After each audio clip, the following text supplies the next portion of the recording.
Good morning, student. Myself Praduman, your physics teacher for class 9 and 10 in Modern International School, Hiswa. Today, just I am going to discuss some topics related with Newton's force and laws of motion. In previous class, just I have discussed inertia and types of inertia and also laws of inertia. Today, just I am going to discuss laws of inertia and Newton's first laws of motion. Both are same. Laws of inertia is also known as Newton's first law, or Newton's first law of motion is also known as laws of inertia. The statement of Newton's first law or laws of inertia is as it is: everybody want to maintain or continue in its state of rest or uniform motion in a straight line until external force applied on them. That means कोई भी body आपका है वो अपने state में कायम रहना चाहता है. Either it is in rest, that means या तो वो एकदम बिल्कुल जीरो मोशन में हो, दैट मीन्स बिल्कुल वो रेस्ट हो, और या फिर वो यूनिफॉर्म मोशन से मूव कर रहा हो इन अ स्ट्रेट लाइन, है ना, स्ट्रेट लाइन में. तो वो उसी स्ट्रेट लाइन में वो कंटिन्यू मूव करता रहना चाहेगा जब तक कि कोई एक्सटर्नल फोर्स उस पर अप्लाई ना हो. जैसे सपोज दैट यहाँ पे ये पेन रखा हुआ है ना, तो तब तक ये स्टे रहना रहेगा, तब तक ये इसी स्टेट में रहेगा जब तक कि कोई फोर्स अप्लाई ना करे. जैसे ही हमने एक्सटर्नल फोर्स इस पे अप्लाई किया, क्या देखा गया, ये मूव करना शुरू हो गया, है ना. ये तो रिलेटिव चेंज हो गया इसमें ना. तो यही आपका न्यूटन्स फर्स्ट लॉ है, लॉज ऑफ इनर्शिया है. यहाँ पे मैंने स्टेटमेंट लिखा है according to this: everybody continues in its state of rest or uniform motion in a straight line. Important term आपका है यहाँ पे. कुछ तो ऐसे भी बोल देंगे कि everybody wants to stay in its state of rest or motion until external force applied on them. But this is not perfect because यहाँ पे मोशन बोल देने का मतलब आपका मोशन एक्सेलरेटेड मोशन भी हो सकता है. तो in case of accelerated motion already force is acting on them.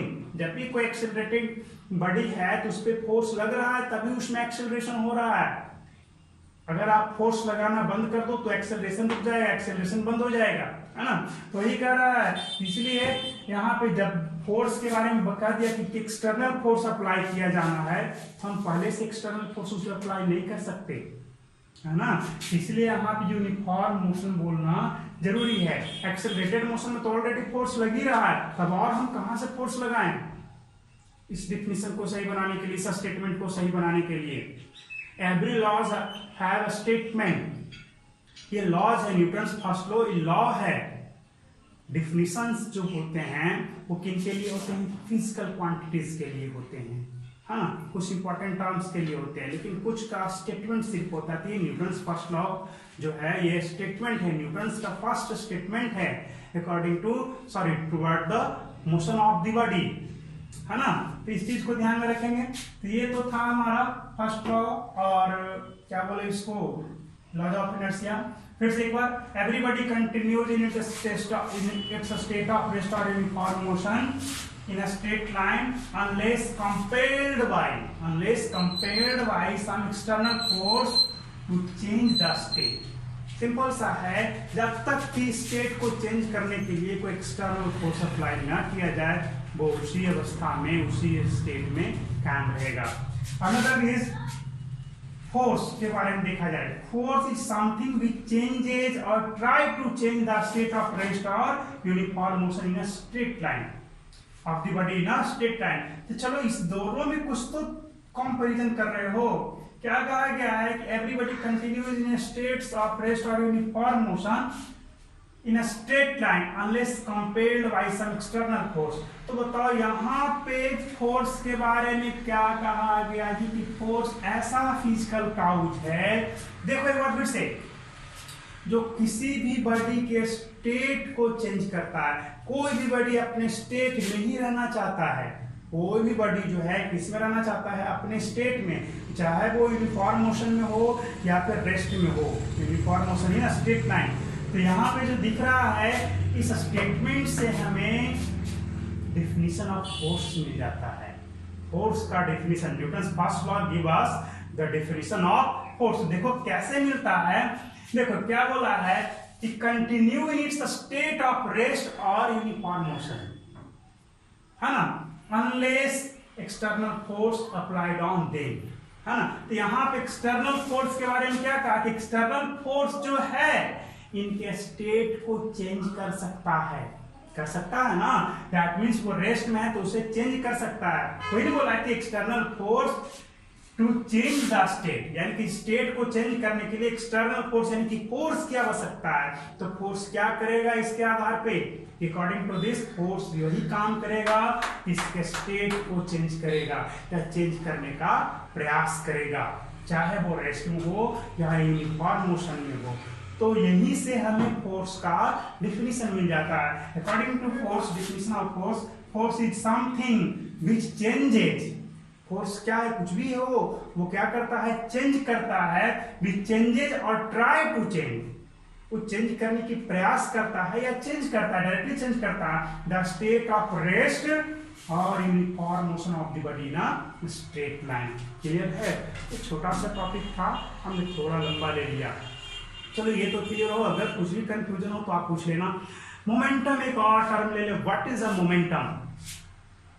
The velocity contained in a body. Suppose a body moving with velocity, है ना, then the velocity contained in a body is called its momentum. Velocity contained by the body is called its momentum. अब suppose that two body है, एक heavier body है, एक आपका lighter body, एक हल्की बॉडी है, एक और बहुत भारी बॉडी है। दोनों सेम वेलोसिटी से जा रहे हैं, दोनों सेम वेलोसिटी से जा रहे हैं। बताओ अगर किसी सरफेस से टकराएंगे, किसी बॉडी से या किसी सरफेस से टकराएंगे तो ज्यादा डैमेज कौन करेगा, हैवियर बॉडी या स्मॉल जो आपका लाइटर बॉडी है वो? ऑब्वियसली जो हैवियर बॉडी है वो जितना ज्यादा, दोनों का वेलोसिटी सेम है। सोचो ना कि एक बस जा रही है और एक बाइसिकल है, दोनों सेम वेलोसिटी से जा रही है। एक बस दीवार से टकराई और एक बाइसिकल दीवार से टकराएगी एकदम सेम स्पीड से। सपोज दैट दोनों का स्पीड 5 किलोमीटर पर आवर हो। बताओ किसमें दीवार को ज्यादा डैमेज होगा? ऑब्वियसली बस के केस में बस क्या करेगा, दीवार को तोड़ भी देगा।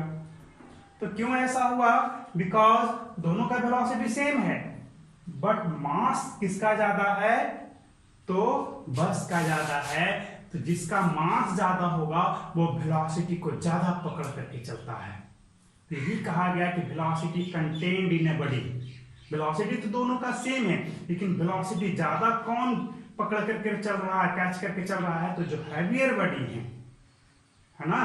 तो इस वजह से एक और इसका डेफिनेशन आपको मिल जाएगा कि the product of mass and velocity of the body is called its momentum. जितना ज्यादा मास होगा मोमेंटम उतना ज्यादा होगा, वेलोसिटी जितना ज्यादा होगा मोमेंटम उतना ही ज्यादा होगा, है ना। एक शॉर्ट था टुडेज, अगले दिन फिर कुछ होगा।